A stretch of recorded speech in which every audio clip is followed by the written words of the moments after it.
Vote miss అయింది, ఇంట్లోకి ఒకటో రెండో ఓట్లు పోయినాయి అంటే పర్వాలేదు. ఇంట్లో 15 ఇప్పుడు ఇది కాంగ్రెస్ కుటుంబం, పెద్ద కుటుంబం ఉన్నది, 15 ఓట్లు. ఆ ఇల్లే లేదు, మొత్తం 15 ఓట్లే గైబ్ అయిపోయింది. ఒక ఇల్లే లేదంట ఓటర్ లిస్ట్లో.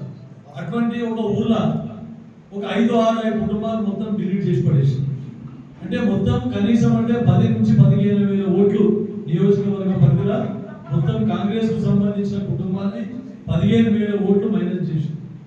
ఎందుకంటే ఇదంతా గౌరవ మంత్రివర్యులు అప్పుడే మాజీ మంత్రివర్యులు హరీష్ రావు గారు ఇన్ఛార్జ్ ఉన్నారు, వాళ్ళ అధికారంలో రూలింగ్ పార్టీ వాళ్ళు. సో ఎట్లా ఆటలు ఆడుకుంటే అట్లా ఆటలు ఆడేవారు. ఫామ్ హౌస్ లో కూర్చొని అందరినీ ఆ ఊరికెళ్ళి కార్యకర్తలు పిలుచుకొని కాంగ్రెస్ కుటుంబాలు ఏమేమి గుర్తించి అవన్నీ తీసి పడేసి పోయి అడిగితే నోటీస్ ఇచ్చారు. అప్పుడు బిఎల్ఓలు ఎవరైతే ఉన్నారో వాళ్ళకి నోటీస్ అడిగితే నోటీస్ ఏంది, ఎట్లా తీసేసారు, మా ఓటు ఎట్లా పోయిందని అడిగితే వాళ్ళు ఏం జవాబు లేదు. ఇచ్చినా మీరు చూసుకోలేదు అని ఏదో మన తర్వాత మనం ఓటు నమోదు చేసుకోవాల్సి వచ్చింది. ఇది జరిగింది. ఇంకోటి ఎలక్షన్ జరిగేటప్పుడు కేర్ఫుల్గా ఉండాలి మనం. అప్పుడు టీడీపీ వాళ్ళకు టీడీపీ కూడా కాంటాక్ట్ చేసింటారు. టీడీపీ వాళ్ళకు మన కాంగ్రెస్ వాళ్ళు ఒకటే ఓటర్ లిస్ట్ ఇచ్చింది, పాత ఓటర్ లిస్ట్ ఇచ్చింది. అధికారుల దగ్గర పోలింగ్ ఆఫీసర్ దగ్గర ఏదైతే ఓటర్ లిస్ట్ ఉన్నదో అది టీఆర్ఎస్ కార్యకర్తలకు ఆ ఓటర్ లిస్ట్ ఇచ్చింది. నేను నామినేషన్ ఫిల్అప్ చేయడానికి పోయినప్పుడు నాకు ఇచ్చిన ఓటర్ లిస్ట్ సీరియల్ నెంబర్ వేసుకొని నేను తీసుకొని పోయాను. అక్కడికి పోయేసరికి సార్ సీరియల్ నెంబర్ తప్పుంది సార్, ఇది మళ్ళా ఫామ్ నింపాను, నామినేషన్ ఫామ్. నేనే పొరపాటు చేసిందేమో, నాదే పొరపాటు జరిగిందేమో అని నేను కూడా అంత గమనం పెట్టలేదు. తర్వాత పోలింగ్ రోజు పోలింగ్ సీట్స్ వచ్చినాము. పోలింగ్ రోజు ఒక్కొక్కరు పోలింగ్ ఓటు వేయకపోతే అన్ని రిజెక్ట్, సీరియల్ నెంబర్ టాలీ కాక. ఎందుకు ఇట్లా అవుతున్నది అని చూస్తే అప్పుడు పోలింగ్ ఆఫీసర్ దగ్గర టీఆర్ఎస్ ఏజెంట్ల దగ్గర ఒకటే ఓటర్ లిస్ట్ ఉన్నది, టీడీపీ వాళ్ళ దగ్గర మన కాంగ్రెస్ వాళ్ళ దగ్గర వేరే ఓటర్ లిస్ట్ ఉంది. అంటే పాత ఓటర్ లిస్ట్ మనకి ఇచ్చిండ్రు, లేటెస్ట్ ఓటర్ లిస్ట్ వాళ్ళకి ఇచ్చిండ్రు. అప్పటికప్పుడు మళ్ళీ ఆ లిస్ట్ తీసుకొని అప్పటికప్పుడు అంటే అధికారులు కూడా మనకి మోసం చేసింది. కాబట్టి ఇట్లాంటి మోసాలు జరుగుతాయి అనే ఉద్దేశంతో మనం అలర్ట్గా తెప్పించే ప్రయత్నం చేయాలి. ముందాసాబ్ అన్నాక నారాయణగేట్ నియోజక మన టౌన్లో చాలా మంది ఎడ్యుకేటెడ్ ఉన్నారు, ఆన్లైన్లో కొట్టేసుకుంటారు. ఆన్లైన్లో కొట్టే కూడా ఒకసారి మనకి టాలీ కాకపోవచ్చు. అందుకని మళ్ళీ మీరు ఆ ఫామ్స్ ఏవైతే ఉన్నాయో మళ్ళీ ఇచ్చిన ఫామ్స్, ఓటర్ ఎన్రోల్మెంట్ ఫామ్స్ అవన్నీ మళ్ళీ వాపస్ తీసుకోండి. అరే మీరు ఆన్లైన్లో చేసుకున్నా సరే ఆ ఫామ్ మాకు ఇస్తే మాకు లెక్క అనేది ఉంటుంది అని చెప్పి టాలీ అయిందని చెప్పి తీసుకొని మీరు టాలీ చేసుకోండి.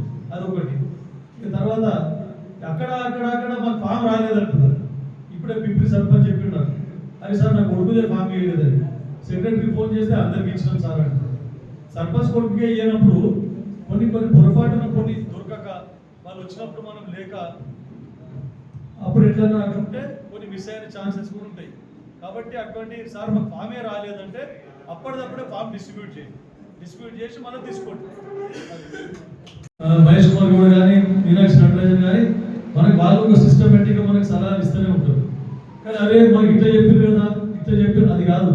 ఆ సిస్టమ్ ఫాలో అయిపోతూ లోకల్ మనకి ఏవైతే ప్రాబ్లమ్స్ మనం ఫేస్ చేస్తూ ఉన్నామో మనకు అనుకూలంగా మనం రోజు ఇన్ని ఫామ్స్ పంచాలి అంటున్నాం.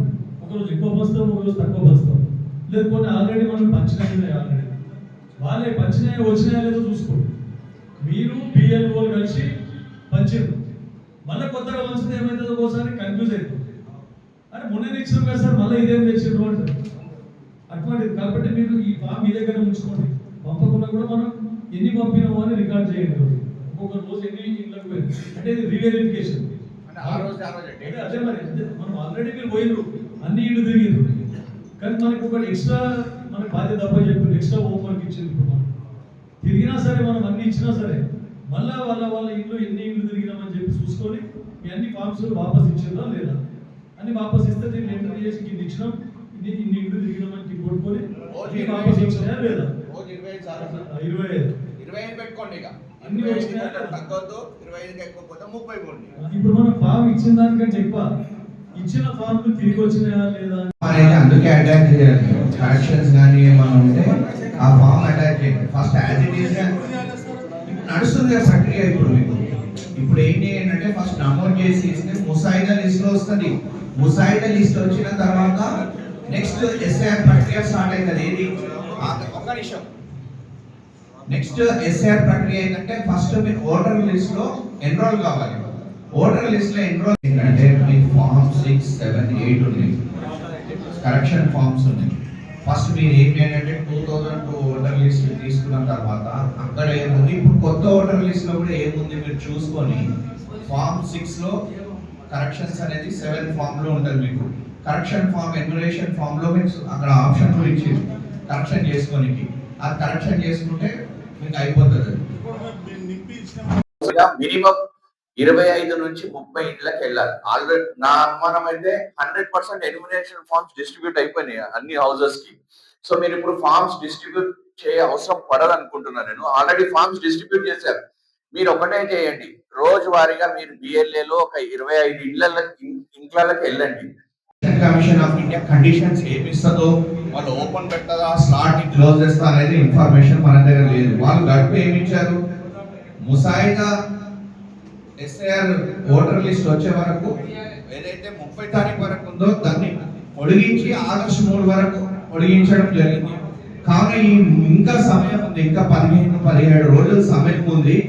వాళ్ళందరూ కూడా ఇప్పటికైనా సమయం ఉంది, వాళ్ళ పుట్టింటికి వాళ్ళకి వెళ్ళి వివరాలు తెప్పించుకొని ఫోన్ ద్వారా ఇంకో ద్వారా సమాచారం తెప్పించుకొని ఓటర్ లిస్ట్ ఇక్కడ ఫోటో ఉంటుందో ఆ లిస్ట్ ఉంటుంది కదా, పేపర్ ఉంటుంది కదా, అది ఒకటి తెప్పించుకొని ఇక్కడ నింపించేస్తే వాళ్ళు నమ్ముతారు. అది చేయాలి. అది ఇప్పుడు అదే కదా మనకి ఎస్ఆర్ అనేది మనం కాంగ్రెస్ పార్టీ గతంలో 8 సార్లు ఎస్ఆర్ అయింది. కానీ అప్పుడు ప్రజాస్వామ్యంలో రాజ్యాంగబద్ధంగా ఎస్ఐఆర్ జరుగుతుంది. ఎందుకు జరుగుతుంది అంటే ఎస్ఐఆర్ లో ఒక 3 సభ్య కమిటీ ఉంటుంది. ఆ కమిటీలో ఎవరు ఉంటారంటే ప్రధానమంత్రి గారు చైర్మన్ ఉంటారు, మెంబర్ గా chief justice of supreme court న్యాయమూర్తి అందులో మెంబర్ గా ఉంటారు, లీడర్ ఆఫ్ అపోజిషన్ అందులో మెంబర్ గా ఉంటారు. కానీ ఇప్పుడున్న ప్రభుత్వాలు ఏం చేస్తున్నాయంటే కొన్ని ప్రభుత్వ సంస్థలని వాళ్ళ పార్టీ సంస్థలుగా మలుచుకునే ప్రయత్నంలో కేంద్ర ప్రభుత్వం ఈరోజు పనిచేస్తుంది. కావున ఏదైతే ముందు 3 సభ్య కమిటీ ఉందో దాన్ని మార్చి సిజేఐ స్థానంలో హోంమంత్రిని తెచ్చి మెంబర్ పెట్టడం జరిగింది. ఇంతవరకు ఎప్పుడు ఎస్ఐఆర్లు జరిగినా chief justice of supreme court జడ్జిలో మెంబర్ ఉంటుండే, ఆయనను తీసేసి కేంద్ర హోంమంత్రిని అందులో మెంబర్ పెడతారంటే ఇందులో కొన్ని అనుమానాలు వ్యక్తమవుతాయి. అంటే రేపు మీరు చూసారు వెస్ట్ బెంగాల్లో, మహారాష్ట్రలో ఎట్లయితే అస్సాంలో ఈరోజు ప్రభుత్వాలు రూలింగ్లో ఉన్న గవర్నమెంట్ మమతా బెనర్జీ గారు వీళ్ళందరూ కూడా 30 లక్షల ఓట్లు డిలీట్ అయిపోయి ప్రభుత్వాలు కోల్పోయిన పరిస్థితి వచ్చింది.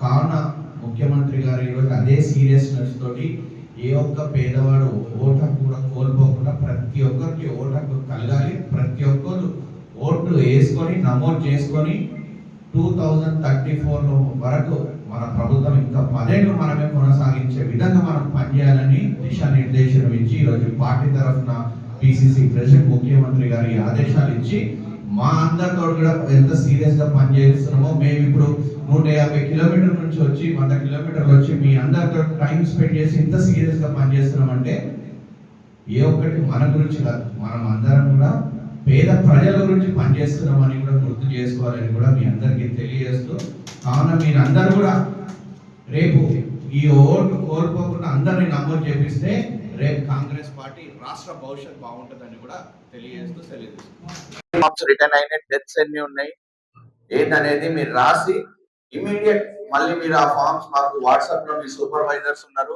నియోజకవర్గానికి ఎవరైతే కోఆర్డినేటర్స్ ఉన్నారో వాళ్ళకి ఇస్తే, ఎమ్మెల్యే గారికి ఇస్తే మాకు సబ్మిట్ చేస్తారు. కావున నేను కూడా రేపటి నుంచి 10 రోజులు మీతోటే టైం కేటాయిస్తున్నా. మీరు చాలా సీరియస్ గా ఉండాలి. ఎందుకంటే ఎస్ఐఆర్ అనేది నా గురించో ఎవరి గురించో చేయడం కాదు. నేను ఇంకొక 10 రోజులు పనిచేసి వెళ్ళిపోతా. కానీ ముఖ్యమంత్రి గారు ఒక మాట చెప్పారు, నువ్వు పని చేయకుంటే నీ పోస్ట్ కూడా ఉంచుతుందని చెప్పి.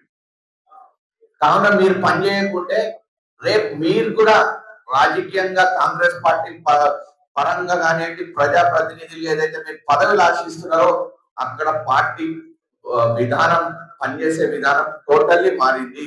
మీరు బిఎల్ఎస్ గా మీ వార్డులో మేము ఇచ్చిన పనిని మీరు ఎంతవరకు పూర్తి చేశారని పూర్తి రిపోర్ట్ మా దగ్గర పెట్టుకుంటాం. రేపు ఎమ్మెల్యే గారు ఏదైనా పని ఇవ్వాలన్నా, మీకు ఏమైనా పదవి ఇవ్వాలన్నా రేపు అక్కడ పిసిసి వారు సపోజ్ నేనున్న 5 కేంద్రీకృత పదవి ఏం పని చేసిండు, ఏం చేసిండంటే నా రిపోర్ట్ ఉంటుంది అక్కడ. ఎస్ఐఆర్ లో ఈ పని చేసిండు, ఇంత చేసిండు, ఇది చేసిండు, టైం కేటాయించిండు, పార్టీకి పని చేసిండు, అర్హుడు, ఆయనకు పదవి ఇవ్వాలని వస్తేనే అప్పుడు పార్టీ పరంగా మీకు అవకాశాలు వస్తాయి. ఇంకోటి, రేపు మీరు ప్రజాప్రతినిధులుగా మీరు చూస్తున్నారు, సర్పంచ్గా గెలుపొందాలి, జెడ్పీటీసీగా, ఎంపీటీసీగా, మళ్ళీ కౌన్సిలర్ గా మీరు గెలవాలి.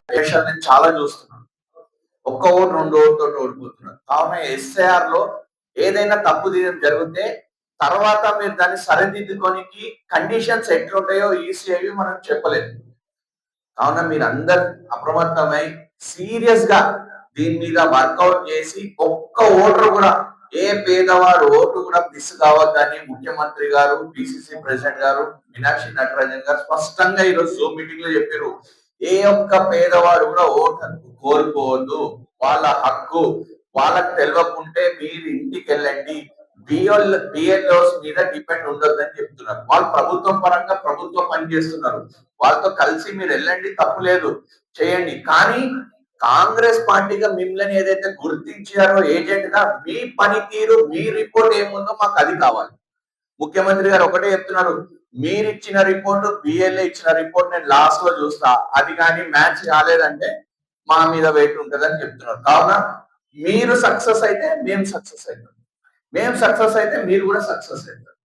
కావున మీరు అందరు కూడా రేపటి నుంచి బిఎల్ఎస్ రిపోర్ట్, వాళ్ళు ఇస్తున్న సర్వే రిపోర్ట్ రాయకుండా రోజువారీగా 25 ఇల్లులు, మినిమం 25 హౌసెస్ ఇల్లులు మీరు సందర్శించండి, అక్కడ విజిట్ చేయండి.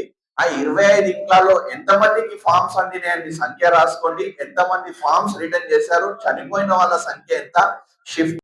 ఆ ఒక్క నెల టైంలో మీ పేరు తప్పుపడ్డా, మీ పేరు రాలేదు, మళ్ళీ ఏమైనా అయిందంటే ఆ క్లెయిమ్స్, ఆబ్జెక్షన్స్ మళ్ళీ మీ ఈఆర్ఓకి ఇవ్వాలి.